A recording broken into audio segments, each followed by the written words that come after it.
All right, folks, what is going on? Back with another episode of the First and Frame Rate Show. I am VF Baller. This is episode 328, and we already know what that number means to a lot of people in the sports world when it comes to the Falcons. And I want to, actually talk about this because I already know it's few and far between now. It's not as much as it used to be with a lot of the 328 or 28-3 jokes or whatever. But I want to take this opportunity to really talk about this when it comes to the Super Bowls and the Atlanta Falcons. So we're going to dwell into all of that, and we're going to actually, I'm going to give you an actual opinion about the path for the Falcons to make it back to the Super Bowl. And it is a long path, but that long path could be moved through or taken very quickly if the right moves are made. So we're going to talk about all that, and we're going to get into the state of the team per se, even though it's not really complete. But we're just going to talk about where they are at this moment. Welcome to the First and Frame Rate Show. I am VF Baller. Over here, we talk about Georgia Southern, Atlanta Falcons football. Did a good bit on Georgia Southern for the past few days, and those guys are working hard. Within the next week or so, they will be doing their spring game. I should be at the game. Things are kind of changing right now with that because I think I have another type of engagement I have to take on that actual day.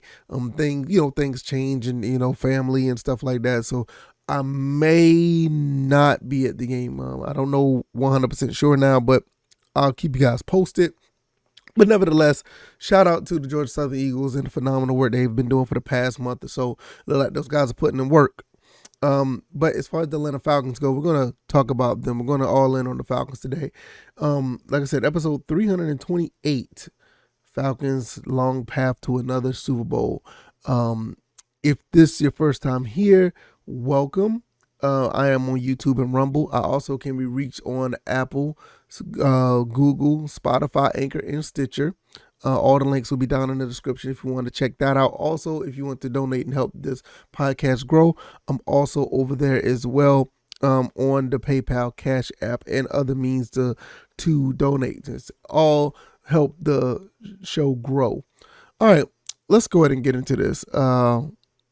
Man, first and foremost, I don't really want to relive that day, but I will say this. That night, I think around the fourth quarter, when the Patriots started to come back, I was getting really nervous, and I knew it was Tom Brady. And the first thing I said was, if they come back, nobody could do this but Tom Brady. There's no other quarterback that could have done this. I mean, Tom Brady just on a different level when it comes to quarterback play, and it happened.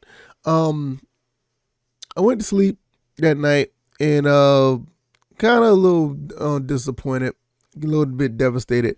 But when I woke up that morning, I really didn't think about it too much, honestly. I listened to the radio stations and listened to everybody's opinions, but I really didn't dwell on it too much. After a few days going, I accepted it for what it was and felt like the team could have bounced back from it. But now, looking at it now, it's 2022. The entire team's pretty much been gutted. I mean, outside of Grady Jarrett and Deion Jones, I can't think of anybody else who was on that team. I don't know, I think there's a few other players. But nevertheless, it is now 2022, and we're going to see what this team has to do to make it back. And that path is very long. I mean, it's a long way to go for these guys to make it to the Super Bowl. But I will say the Falcons are in a good position to get players that can get there.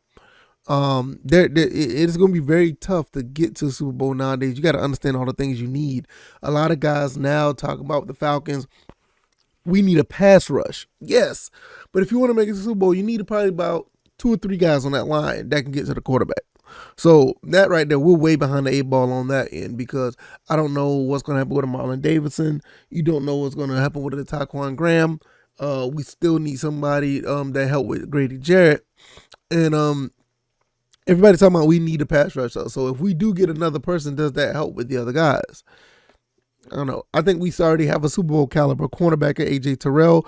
That guy he can lock down almost anybody. We talked about him on another episode where the stats just speak for itself. I mean, he's done a phenomenal job, and he's probably one of the shining moments of if not the shining moment of the Falcons of last year.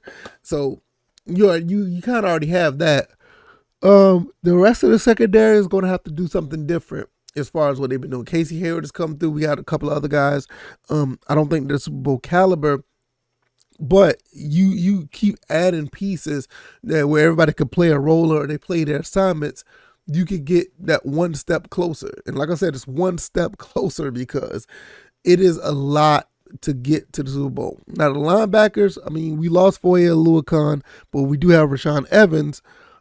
Rashaan Evans, he has played with a team that know how to win games. I mean, the Tennessee Titans, for what it's worth, whatever you want to say about that quarterback play, that team knows how to win games. Their defense has done very good in the past few years.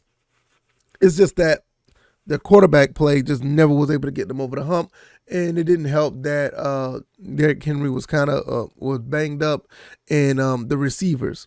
We already know what happened to the receivers last year for the Tennessee Titans. Thank you, number 11. Thank you, number 2. You only played a few games, and we basically robbed the Titans for the second round pick. So that we kind of see how that played out. But you look at all these other picks the guys that we picked up. And I don't think it's all on the free agencies picks, but the free agents that we picked up is a lot of prove it deals. So the sorry about that. The long path to the Super Bowl is basically what it is, because a lot of these guys, we're not competing for a Super Bowl. We'll be lucky if we're competing for we're lucky if we're even competing for a division title. Yeah, we got to be honest with ourselves. Are we competing for a division title or not? I'm not really sure, so the main thing is you have to figure out what are we doing down the road? What are we doing next? What are we doing next year, the 2023?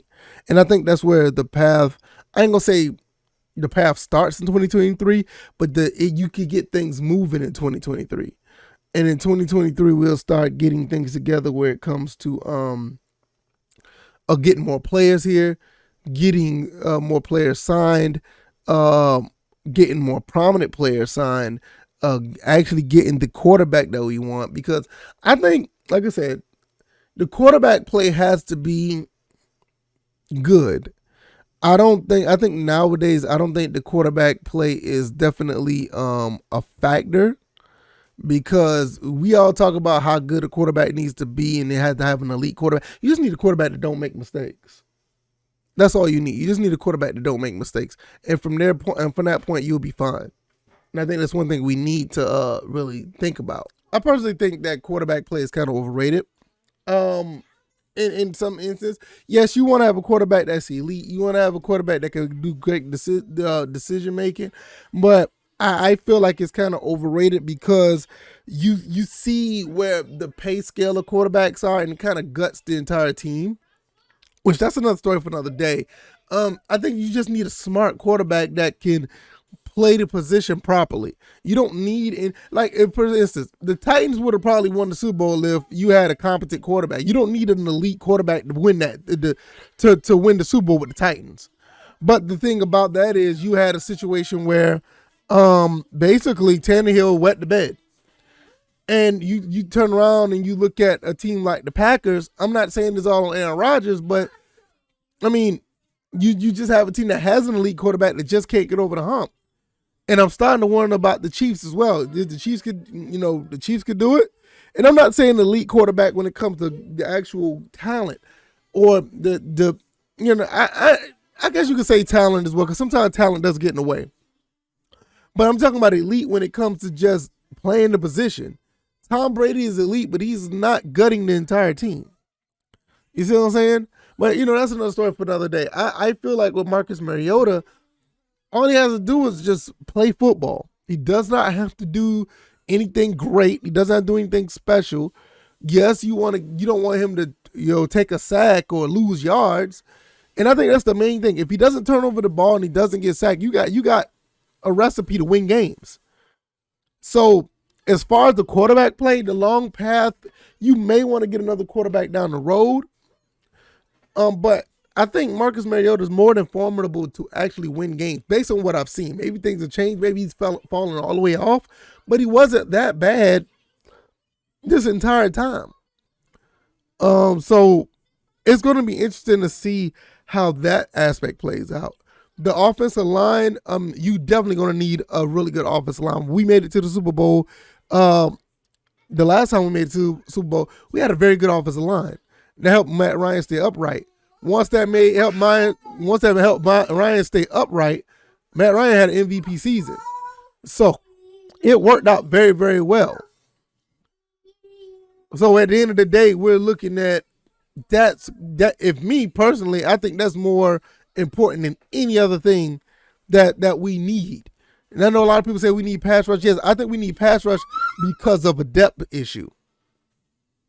I think that's because of depth. I don't think it's much more of a priority than getting knocked around all the time. Because if you can't keep your quarterback upright, you're not making any progress. And I know there's an argument for the flip side of that as far as getting to the quarterback on defense, but you keep getting your quarterback keep getting hit, you're not going to have a quarterback. You know what I'm saying?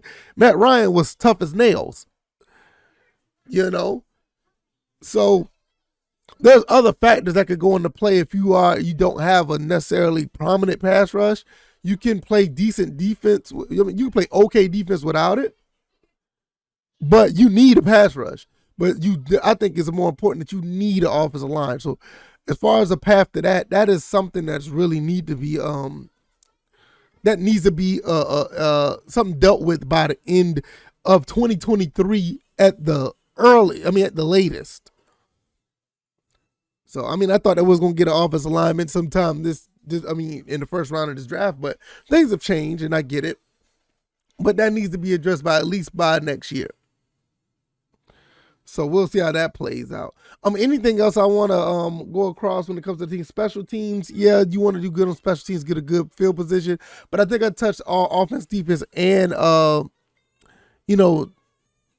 and defense. I think I touched both of those, and I think that's something that needs to be built up from the ground up.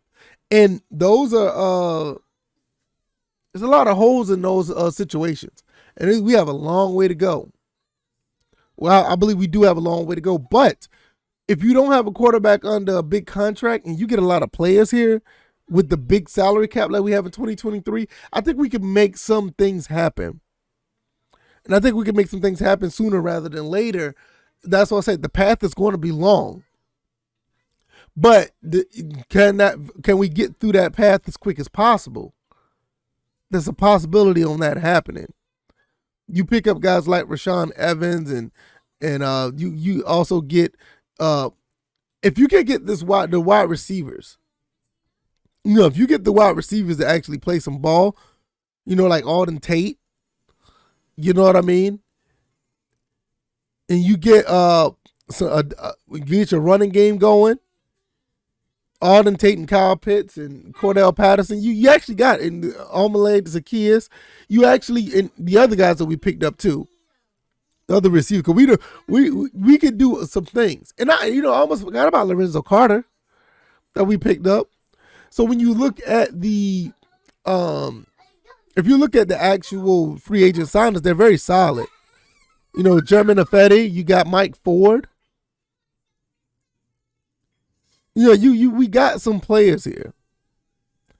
But it's just going to have to see what they're going to do in these prove-it deals. You got to see what we're going to do as far as scheme now, because the team is actually very different than it was last year now. There's no Matt Ryan. You got Marcus Mariota. You know what I'm saying?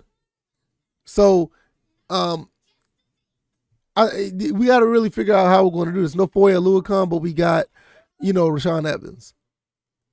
That offensive line is really something that we have to look into. And I thought they got a little bit better last year, but I think that's something that still needs to be addressed. Even with all these guys we brought in, I am very interested to see. Yes, baby. Yeah, I know. I see. It's my son. You know he's always here. But it's going to be really interesting to see what this offensive line does because we signed a lot of guys as well. So with the best player available type of situation that goes on in the draft, possibly we're going to see what happens next year. But I think 2023 is going to be the year that we actually can make a run, possibly even 2024. So let me know what you guys think. I'm going to go ahead and close it out here because I touched on all phases, offense, defense, and some form of special teams. So we got, Avery Williams and Kadero Hodge, a couple of guys that can do really well on special teams. So I think I touched everything. Let me know what you guys think. If you like this content, hit the like button, share this content, subscribe to the channel if you haven't already. My son is having a ball right now. I'm going to attend to him before I take him to daycare. And hopefully you guys enjoy the rest of your Thursday. You guys take it easy. Oh, before I go, if you don't know by now, I can be found on Google Podcasts, Apple Podcasts, Stitcher, Spotify, and Anchor. I'm also on YouTube and Rumble. So hopefully you guys check all those avenues out. Subscribe to the channel, like, share all this if you don't mind. Also, if you don't mind, go ahead and look into all the donation avenues if you find it in your heart to donate, and we'll go from there. All right, y'all. Y'all take it easy. Y'all be blessed. Peace.